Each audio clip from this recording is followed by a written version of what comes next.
Welcome back to Broken Electronics. My name is Lee. It's really great to be back with you today. And this video is rather like bonus coverage, as it were, of my late 2005 Power Mac G5. I had thought the last thing we were going to do in terms of upgrading was that video card, which we put in the last video. But having upgraded the machine as far as I have, with 16 gigabytes of RAM, with that excellent NVIDIA Quadro card, it has been eating at me a little bit that the USB 3 PCIe cards have been unsuccessful. Not surprisingly, to be honest with you, I didn't think it was going to work, but here we go. So, the next best way of getting improved connectivity with the machine, we have USB 2. We have FireWire 800, but there's only one port. And there are two FireWire 400 ports. All of the FireWire being better than USB 2, to be sure. FireWire 800 in particular, because it's literally twice as fast as FireWire 400. That one port, though, is populated by my 2 terabyte backup drive, which I really don't want to disconnect. I can't for short periods of time. Now, you are able to daisy chain FireWire. But when I've tried that, admittedly it was on the 2003 G5, I was pretty unsuccessful. Sometimes the additional drives would be recognized, sometimes they wouldn't, sometimes they just go in and out. Even though I was powering those additional external drives independently. So I think there's going to be benefit to having additional FireWire 800 ports. So I have in fact obtained a FireWire 800 PCIe card, which will add 2 FireWire ports, 800 ports, and there's even an internal FireWire 800 port, which opens up some possibilities. How much I really will need that, we'll have to see, but I think there's some definite possibilities there. We'll leave it at that. All right, now I was a little disconcerted when I opened the box for this. It does require power, and it requires Molex. Well, that's a challenge. Now, in meeting that challenge, there were 2 possibilities. One, the hard drives are both SATA drives.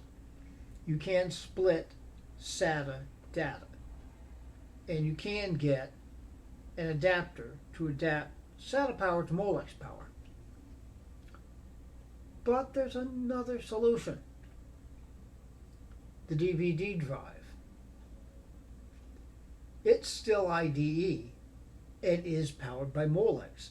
There is exactly one Molex output from the power supply on the G5. This, by the way, was equally true on the 2006 through 2008 Mac Pros. The 2009 Mac Pro was the first one that had SATA-powered optical drives. So, what we will need to do is disconnect the Molex from the optical drive. Now, of course, I want my DVD drive to continue to function. So we have a Molex splitter. We disconnect the output Molex, plug it into this end of the splitter. One end of the splitter reconnects the DVD drive to power it. The other end has an opening that will will allow you to snake this through quite easily, actually, and then connect it to the PCIe card. Problem there is no way this is going to reach all the way down to even the top one of the PCIe slots. Solution: an extension. This will plug into the, where are we here? The other end of the splitter. Snake on through and connect.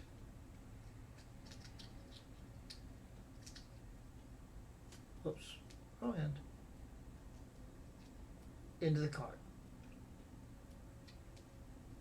Now, there are issues, and I think the best way of exemplifying the issues for you is going to be take a look inside the machine. So please. All right, here's the G5 opened up, and here is what we're up against. This is the DVD drive. It's kind of hard to keep the light in there, but the IDE connection is the first one there. The SATA, the Molex connection is buried in behind that. Now, I am probably going to have to disconnect the IDE. And I think I can disconnect the IDE, deal with the Molex. The problem with Molex connectors, particularly ones that have probably been in computers for 15 years, they sometimes just don't want to come out. So if I get the IDE out of the way, I should be able to disconnect the Molex without removing the DVD drive, which is a pain on these things. And can I get my finger through there so you can see it? Well, no. But right there, see a little bit of light there, is a pretty decent sized opening through which we should be able to get the extension on the Molex. Now, this is going to require some fiddling. I'm not going to try to record this, but please. All right. Disconnecting IDE and Molex. IDE was not a problem. If I had not purchased these long pliers, which I originally intended for attaching the power, 6-pin power for the video card, I wouldn't have got it. And I needed them again to get the Molex plugged back in. This is easy enough. IDE did not want to plug back in, but it did. It was just patience, because I can get my hand in there, but I can't really see what I'm doing once with my hand in there. All right, but that's all there. We did, in fact, get the other end of the splitter down here, and as it turns out, the extension for Molex is truly not necessary. And you can see there the internal port. I'm going to have to try to do something with that. I'm not sure what at this point, but we shall see. Yeah, the big problem is, well, I can actually see, I could get a drive, an SSD up there over the optical drive easily enough. Well, that's a future project, certainly. But we need now to get everything reassembled here, the air baffle and the door, plug it in, and ensure that we actually have FireWire. Stay tuned. All right, so here we are. The Power Mac is put back together. Let's have a look about this Mac and in the system profile. It's the same Power Mac, of course, the 2.3 gigahertz processor with 2 cores, Very nice. Now we'll look under PCIe cards.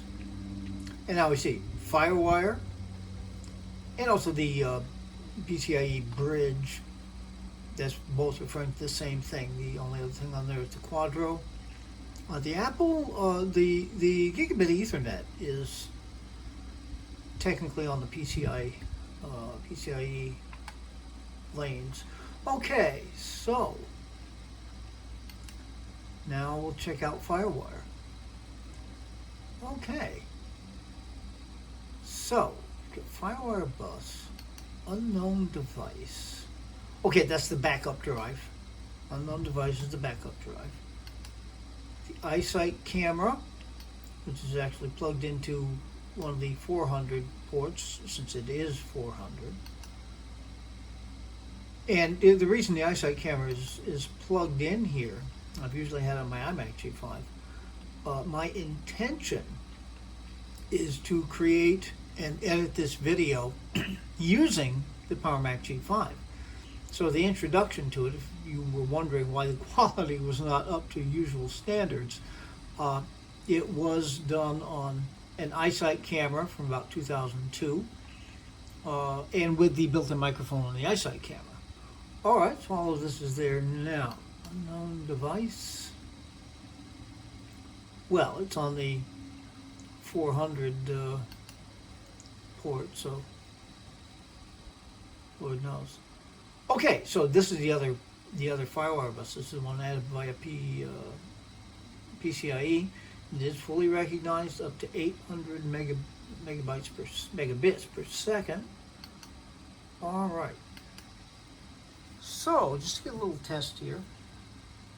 This is a great piece of equipment. This is an OWC enclosure. It has FireWire 800 and USB 3. So, since I am in fact going to try to edit this video on the G5, we'll see if I actually do or not. The intention here, we have to now get the clips onto the PowerMac. Now, what I did, I do most of this recording using my iPhone. I airdropped 2 relatively short clips onto my Mac Pro. Plug this in. There's a 512 gigabyte SSD in there. Plug this in using USB 3. Put those clips on. So I'm plugging it in now, and we are going to see the light on the drive has gone on. Take a bit here. And there it is. Name SPSSD with the FireWire logo. We open it up. Now, the 2 clips are here under Bonus PowerMac G5. We can title the video. Just get a quick look. So yeah, they're both very short clips. It's 206.6 megabytes on disk. Why don't we try copying that over onto the desktop? 5, 6, bang! There it is. Now, is that as fast as it was copying it on, using USB 3? Well, no, it was pretty much instantaneous there, but here, 5 seconds, I don't think it even was 5 seconds. So we're good. Upcoming plans now. We will be doing what I think we're going to have another video where I do some real speed tests, real world speed tests, with a comparison of the built-in FireWire 800, these PCIe FireWire 800s, and just to throw them in, the FireWire 400 that's also built in, and USB 2. And I think we all know how that's gonna go. I would like to give a shout out to one of the regular viewers of the channel, XTACDK, who had some excellent suggestions about upgrades. He suggested a Blu-ray DVD drive. Is they did in fact make some that are IDE. That would be actually be really cool if I can find one to try putting that in. Yeah, extremely cool. The other suggestion I'm certainly going to follow up on pretty quickly. You see another PCIe card. He suggested eSATA, which would actually have a lot of applications. The only eSATA device that I've got free to plug into this is actually my backup drive. The backup drive, which is plugged into FireWire 800, does have eSATA. So just for that, then we'd have instant use, assuming it works, and it should. I did also order, so I ordered a card. It would have two external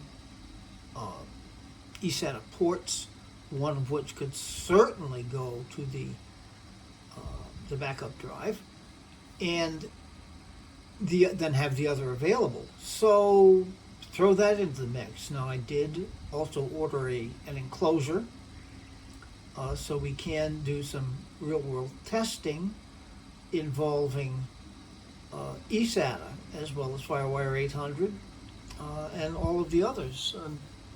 To me, so the next video then will be installing the eSATA card and running the tests. So I think that's going to end up being a lot of fun. So I got to work on editing this, so I'll get right to that. So until that next video comes out, be good to other people. We can make this a better world if we try. Be good to yourselves so you can enjoy the better world. Take very, very good and very careful care in these difficult times.